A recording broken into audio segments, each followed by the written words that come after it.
तो I think the first 4 question जो मैंने लास्ट डे भेजा था उसमें कोई डाउट नहीं होना चाहिए। यस, तो डाउट अगर है तो बोलो, और अगर नहीं है तो हम लोग स्टार्ट करते हैं। Let's begin the next part.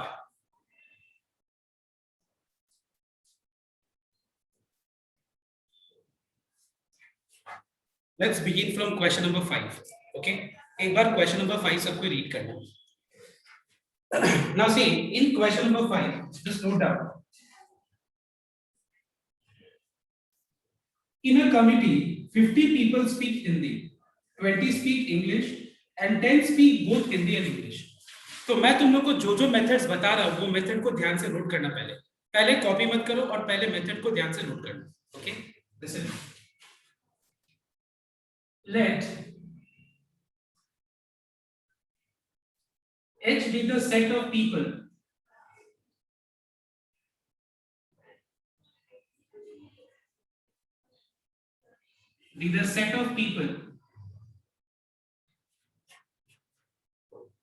speaking Hindi.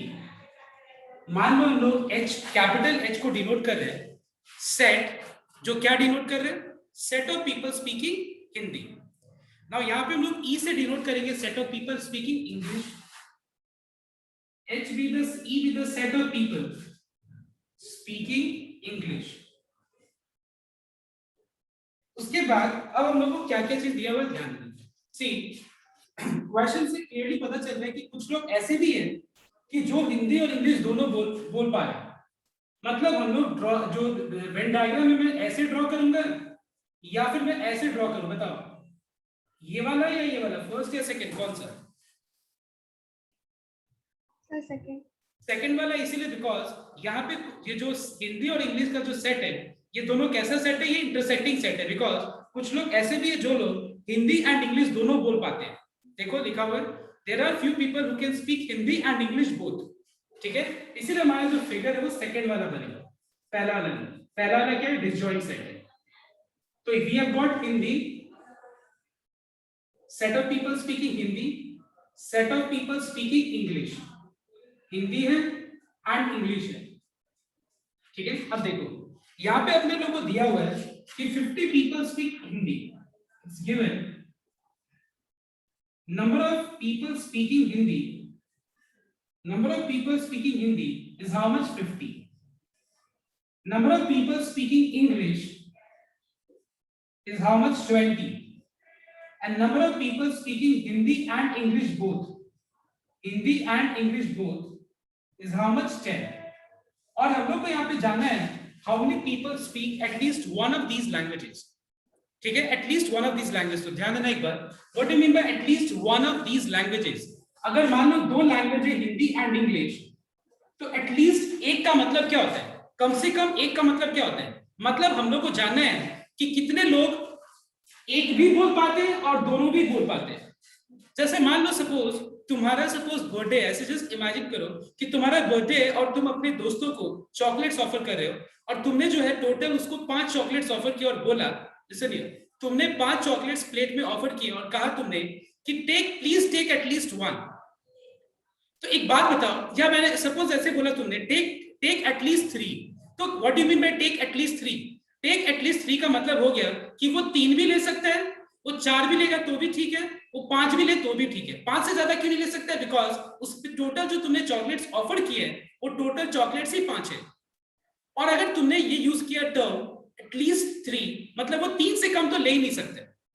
समझ में आया बात? तो कम एटलीस्ट 3 का मतलब हो गया कम से कम 3, बट 3 से ज्यादा भी हो सकता है। समझ में आया बात? तो एग्जैक्टली सेम वे यहाँ पे बोला जा रहा है कि what is the number of people speaking at least one of these languages. मतलब कम से कम एक लैंग्वेज बोलने वाले कितने लोग हैं। मतलब मैं क्या पूछ रहा हूँ, मतलब मैं ये पूछना चाहता हूँ कि कितने लोग एक या एक से ज्यादा लैंग्वेजेस बोल पाते हैं। तो एक बोलने वाले मतलब ये वाला, और दोनों बोलने वाले ये वाला। मतलब मुझे ये तीनों रीजन, ये रीजन और ये वाले रीजन के अंदर जितने भी लोग हैं काउंट करके मुझे ऐड कर देना है। और ये तीनों रीजन को ऐड करके जो रिजल्ट आएगा वो बताओ, तो वो H और E का कौन सा ऑपरेशन को डिनोट करेगा, कोई बता सकते हैं? अगर हम ये तीनों रीजन को ऐड अप कर दे तो फिर H और E का कौन सा ऑपरेशन को ये डिनोट करेगा, कोई बता सकते हैं? यूनियन। यूनियन को डिनोट करेगा। समझ में आया मेरा बात? मतलब हम लोग को ओवरऑल ये दोनों सेट का यूनियन निकालना है। समझ में आया बात? तो देखो ध्यान से, therefore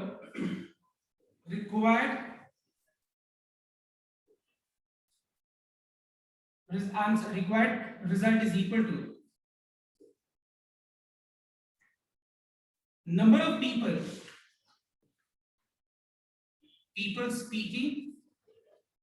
speaking at least one of these languages, and what is this? It is equal to number of elements present in H union E. And what is the formula last day I explained? It is n of H plus n of E minus n of H intersection E. n of H पता है 50, n of E पता है 20 और दोनों का intersection पता है 10, तो ये हो जाएगा 60 इज योर आंसर। अब देखो एक बार ऑल्टरनेटिव है, please note down the alternative method. एक बात बताओ, अगर मैं इस रीजन का कार्डिनल नंबर को मैं अगर स्मॉल a से डिनोट करूं, इस रीजन का कार्डिनल नंबर को स्मॉल b से डिनोट करूं और इस रीजन का कार्डिनल नंबर को मैं स्मॉल c से अगर डिनोट करूं, तो कोई बता सकते हैं कि n ऑफ h मतलब कौन से चीज को ऐड करना होगा? यहाँ पे जो n of h equals to 50 है, ये 50 कौन से दो चीज का ऐड है, समेशन है, बताओ? a plus b। Very good. We are finding that जो 50 जो वैल्यू है ये किसको डिनोट कर रहा है? a और b का सम को डिनोट कर रहा है।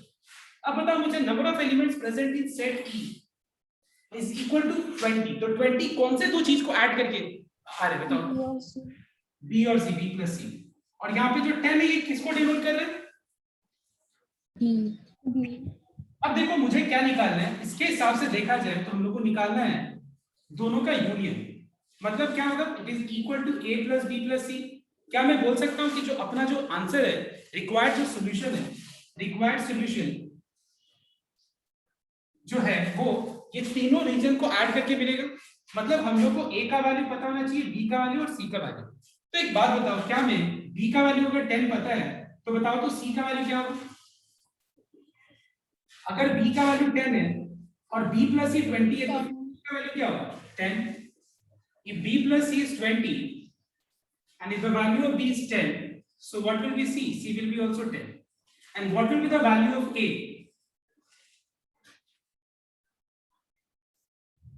40। कैसे? अगर हम मान लो यहाँ पे b का वैल्यू को सब्स्टिट्यूट करते हैं, b का वैल्यू 10, तो फिर a का वैल्यू क्या आ जाएगा? 4040। तो हम लोग का आंसर होगा a that is 40 plus b which is 10 plus c which is also 10, and if you add you get how much? 60. So you can show any way you like.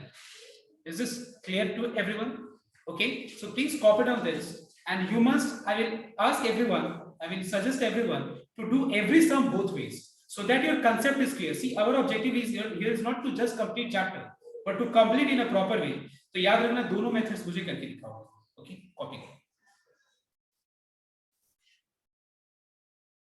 Everyone now do the next sum, that is number 6। okay, number 6 एक बार try करो, just एक बार try करना।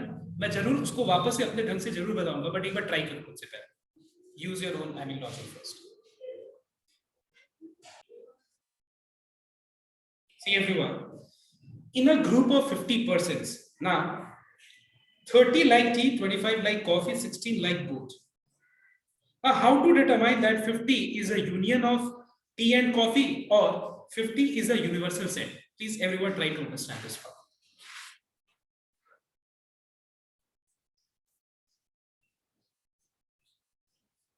Let U equals to set of people in the group.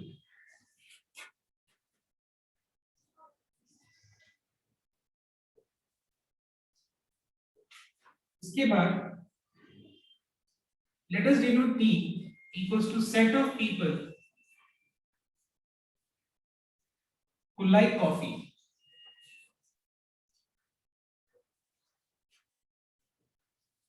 इसके बाद I'm sorry, C, capital C. T equals to set of people who like tea. ठीक है, ऐसा हम एक बार ये देखते हैं, टी एंड कॉफी दो चीज। अब देखो ध्यान से, अब मेरा क्वेश्चन ये है कि 50 जो पर्सन है वो यूनिवर्सल सेट है या वो यूनियन है। तो मुझे जानने के लिए क्या करना चाहिए देखना एक बार, पहले मैं उस चीज को एक बार इग्नोर करता हूं, ठीक है। लेट अस थिंक कि हमको वो पता नहीं चल रहा है कि क्या है, तो एक बार के लिए वो छोड़ देते हैं। एक बात बताओ, number of people who likes T is how much? 30। कितने लोग कॉफी प्रेफर करते हैं? 25। और कितने लोग बोथ? बोथ का मतलब जो दोनों दोनों एट ए टाइम प्रेफर करें, मतलब intersection is how much? It is equal to 16। अब देखो क्वेश्चन में लिखा हुआ है how many like either tea और कॉफी। ईदर टी और कॉफी मतलब या तो टी, या फिर जो लोग लाइक करते टी, या फिर जो लोग लाइक करते कॉफी। मतलब मुझे टी और कॉफी का जो है वो यूनियन निकालना है, ये तो क्लियर है। लेकिन ये जो लास्ट जो सेकंड पार्ट है, neither tea nor coffee, can you tell me neither tea nor coffee से क्या पता चल रहा है? नीदर टी नॉर कॉफी से ये पता चल रहा है कि कुछ लोग ग्रुप में ऐसे भी है जो लोग कॉफी और टी प्रेफर नहीं करते, ठीक है। कुछ लोग ऐसे भी है ग्रुप में जो लोग कॉफी टी या कॉफी प्रेफर नहीं करते। इसका मतलब ये हुआ कि you have a universal set. इसका मतलब ये पता चल रहा है कि यहाँ पे यूनिवर्सल सेट भी है। क्यों? क्योंकि टी और कॉफी के अलावा भी कुछ लोग हैं उस ग्रुप में। तो टी और कॉफी के अलावा मतलब उसके बाहर भी कुछ लोग हैं, तो उसके बाहर, लेकिन यूनिवर्सल के तो बाहर कुछ नहीं हो सकते। तो इसलिए हम क्या कर रहे हैं यहाँ पे, जो 50% है वो क्या डिनोट कर रहे हैं यहाँ पे? 50% यहाँ पे डिनोट कर रहे हैं यूनिवर्सल सेट। दूसरा एक और तरीका है समझने का, वो ये है कि एक बात बताओ, तुम लोगों को पता है कि टी और कॉफी का अगर हम यूनियन निकालें तो क्या होगा? इट्स 30 प्लस 25 माइनस 16 होगा कि नहीं? 55 माइनस 16 कितना हो जाएगा? 39। Yes sir no? 39 होगा। तो एक बात बताओ, ये जो वैल्यू है ये लेस देन 50 है या नहीं? लेस देन 50 है या नहीं? इसका मतलब ये हुआ कि उस ग्रुप में कुछ लोग ऐसे भी हैं जो लोग टी और कॉफी प्रेफर नहीं करते। समझ में? So there are two ways. एक तो क्वेश्चन को पढ़ के पता चल रहा है कि अगर नंबर 2 में बोला है नीदर टी नॉर कॉफी, मतलब कुछ मतलब वो हिंट से मिल रहा है कि कहीं ना कहीं कुछ क्वेश्चन में ऐसा है कुछ लोग जो लोग टी और कॉफी भी प्रेफर नहीं करते, ठीक है। दूसरा बात, टेक्निकली ये तो एक मतलब हिंट मिल रहा है इससे, लेकिन टेक्निकली क्या करेक्ट है? टेक्निकली करेक्ट है ये है कि यूनियन तुम निकाल दो, और निकाल के पता चला कि जो वैल्यू है ये 50 से कम है, मतलब यूनियन टी और कॉफी के बाहर भी कुछ लोग हैं। कितने लोग हैं? क्लियरली पता चल रहा है 11 लोग। टोटल अगर 50 है तो 11 लोग हैं इसके बाद, ठीक है। तो ये तो तरीका हो। अब देखो मैं यहाँ पे दोनों मेथड से जो बात कर रहा हूँ, मैं दो मेथड से इसको क्या करके दिखाता हूँ। तो हो गया ये a प्लस बी, ये हो गया b प्लस सी, ये कैपिटल है, ये कैपिटल सी है, ये स्मॉल सी, और ये हो गया b। पहला वाला में बोला जा रहा है, पहला वाला में बोला जा रहा है ईदर टी और कॉफी।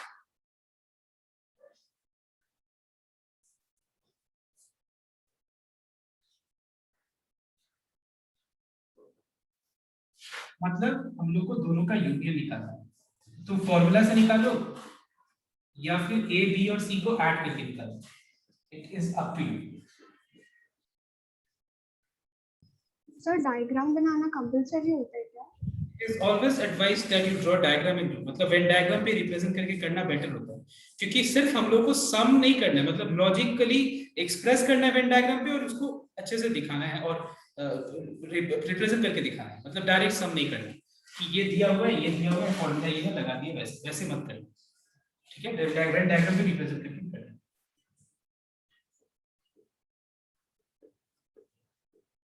और बी का वैल्यू यहाँ पुट कर दिया हम लोगों ने, तो बी का वैल्यू पुट करने के बाद सी मिल जाएगा 9, ओके।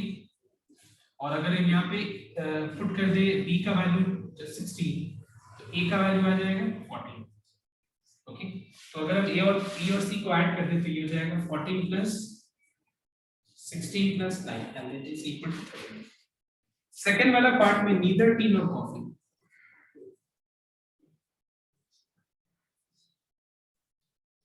मतलब पूरा यूनिवर्सल सेट में से यूनियन को हटा दें। The answer is no. Okay, everyone. Now, after you have copied, I know you all have done this sum, but after doing this sum, you all try the next sum, that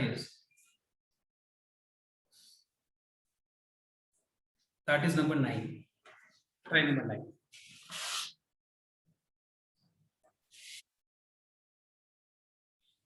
So I want your attention, everyone. See sum number 10. You can take the screenshot if you don't have the question with you.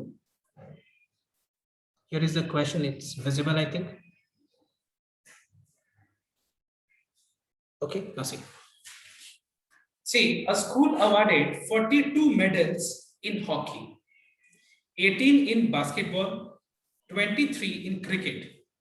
मतलब यहाँ पे 3 sports के बारे में बात किया जा रहा है, and it is hockey, basketball and cricket. आगे भी रीड करना चाहिए मुझे, क्योंकि तभी पता चलेगा कि मुझे फिगर कैसा बनाना है. See, if these medals were backed by a total of 65 students and only 4 students got medals in all the 3 sports. मतलब ये लाइन मुझे एक हिंट दे रहा है, पता है क्या, कि कुछ लोग ऐसे भी हैं जो लोग तीनों स्पोर्ट्स में मेडल जीते हैं. मतलब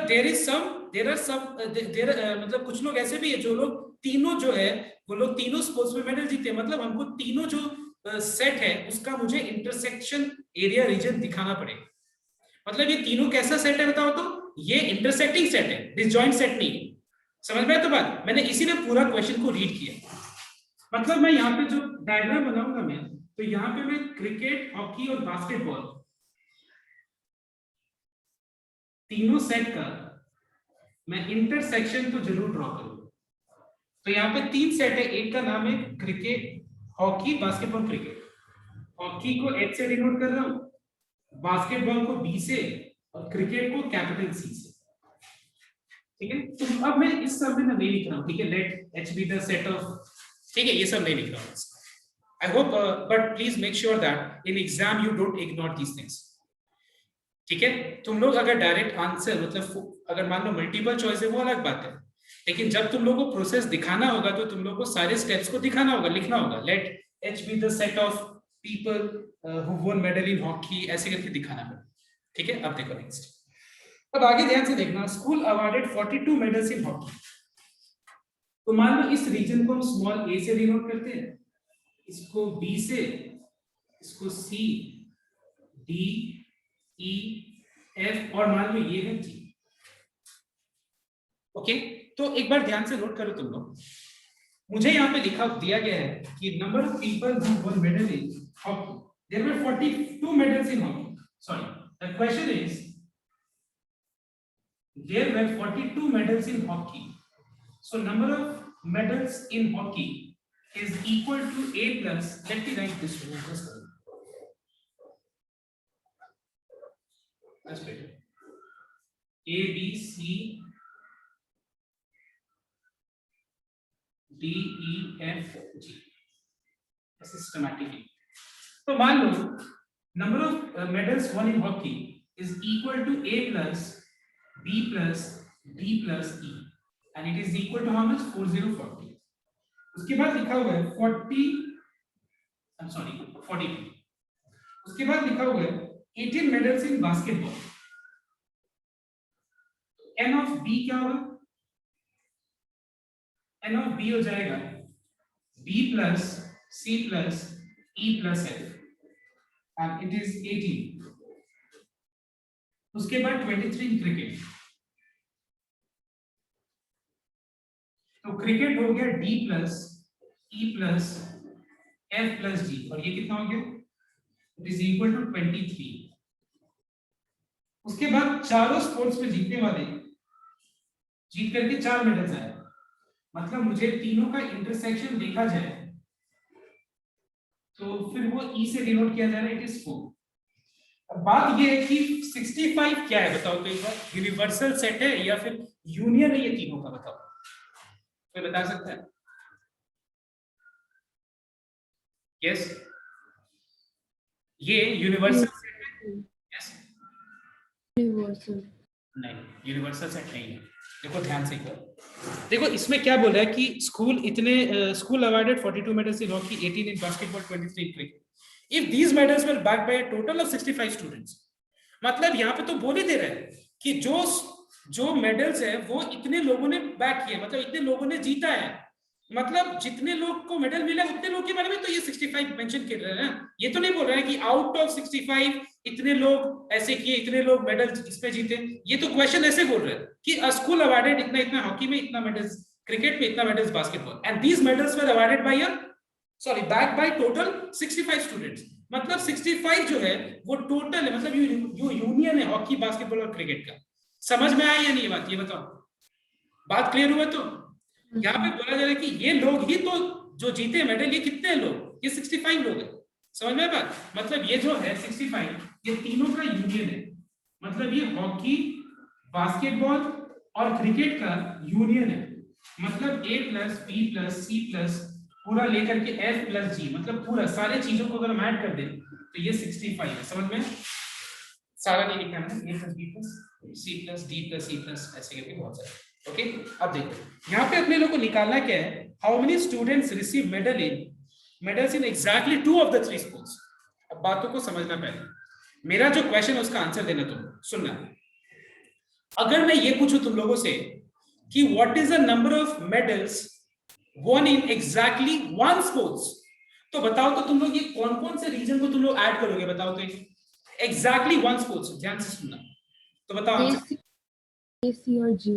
very good, it is A plus C plus G, because A क्या डिनोट कर रहे हैं, medals bag in exactly hockey, C क्या डिनोट कर रहे हैं, एग्जैक्टली बास्केटबॉल, मतलब बास्केटबॉल से ज्यादा कुछ नहीं, बास्केटबॉल सिर्फ मतलब C, क्रिकेट सिर्फ मतलब G।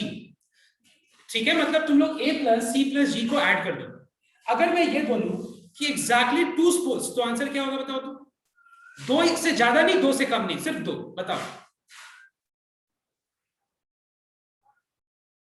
एग्जैक्टली 2, तो D, B और F। Correct, it is D, B and F। देखो क्योंकि D क्या डिनोट कर रहे हैं, हम लोग D और E नहीं ले सकते। देखो बहुत लोग के दिमाग में जा रहा होगा D प्लस E, पर D प्लस E गलत हो जाएगा। क्यों? क्योंकि D प्लस E मतलब हॉकी, क्रिकेट भी आ जाएगा, बास्केटबॉल भी आ जाएगा, लेकिन मैंने कहा सिर्फ 2 स्पोर्ट्स, 2 से ज्यादा नहीं, 2 से कम नहीं, मतलब सिर्फ D, बिकॉज D क्या डिनोट कर रहे हैं, hockey and cricket but not basketball. B क्या डिनोट कर रहे हैं, hockey, basketball but not cricket. F क्या डिनोट कर रहा है, basketball, cricket but not hockey. मतलब एग्जैक्टली 2 बोला जाए तो तुम्हारा आंसर हो जाएगा B plus D plus F। Exactly 3 बोला जाए तो आंसर क्या होगा, E। ये आंसर हो जाएगा। समझ में? लेकिन इस समय क्या बोला है, how many students receive medal in exactly 2 of the 3 sports, मतलब पता है अपना आंसर क्या है, अपना आंसर है B plus D plus F। Please note down, ये अपना रिक्वायर्ड आंसर है। अगर B plus D plus F निकाल लेते हैं मतलब हम लोग को आंसर मिल गया। अब देखो निकालते कैसे, listen here. See, we know that N of H union D union C. Last day I had derived the formula also. I showed you the derivation also where logically I had explained you कि formula कैसे बनाई है।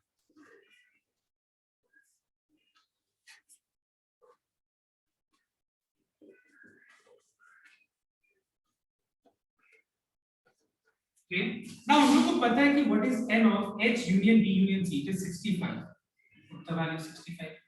पता है ये 42, पता है ये 18, ये भी पता है हम लोग को वैल्यू 23, लेकिन ये तीनों नहीं पता है।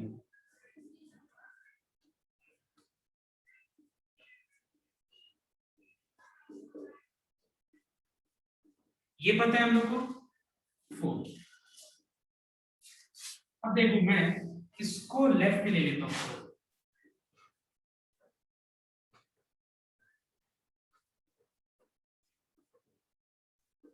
तो ये हो जाएगा 18, 42 plus 18 plus 23, 40, 50, 60, 83, 87 minus 65.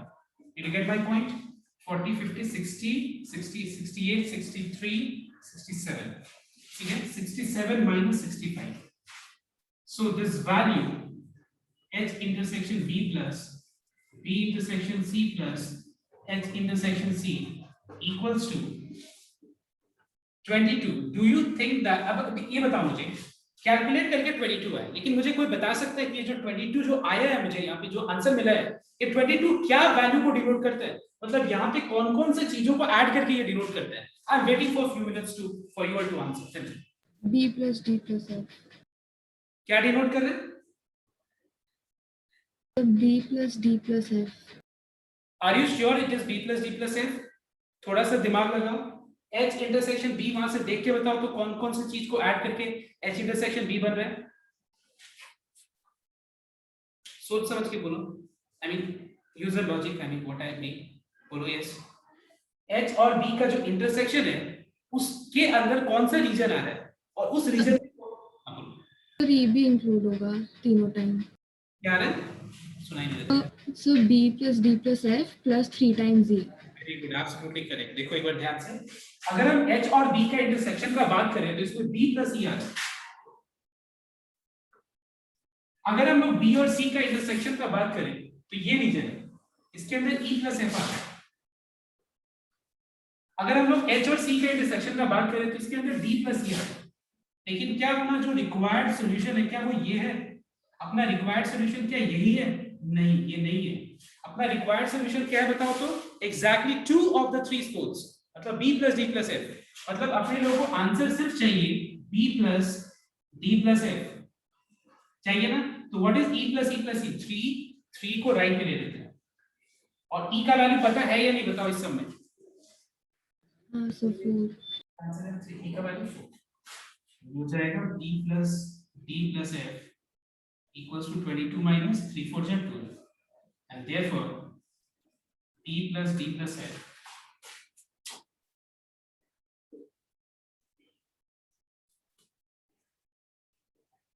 equals to 10। और ये B plus D plus F क्या डिनोट कर रहे हैं? Number of medals in exactly 2 of the 3 sports, in exactly 2 of the 3 sports, and it is 10. 10 is your answer. All right students, I hope it is clear to everyone. अगर हम यहाँ पे book में बात करें आंसर का, तो पता है बुक में आंसर है इसका 22, जो कि रॉन्ग है। तुम लोग अपना लॉजिक यूज करके बताओ क्या 22 रॉन्ग है या नहीं? बिल्कुल रॉन्ग है, क्योंकि मुझे निकालना है exactly 2 of the 3 sports, that is B plus D plus F। और ये जो आंसर मिला है ये क्या है? B plus E, D plus F, D plus E। ठीक, ये एनसीईआरटी में भी है, इसको अच्छे से कर लेना।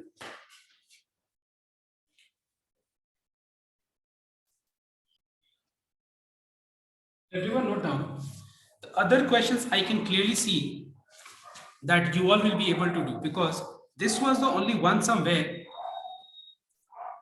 you would have faced problem, but we had done already here in the class, so I don't think you'll face any problem in these 13 questions. Okay, total there are 13 questions. I want everyone to solve these 13 questions and send it to me today only in WhatsApp. Okay, so I'm ending the class now.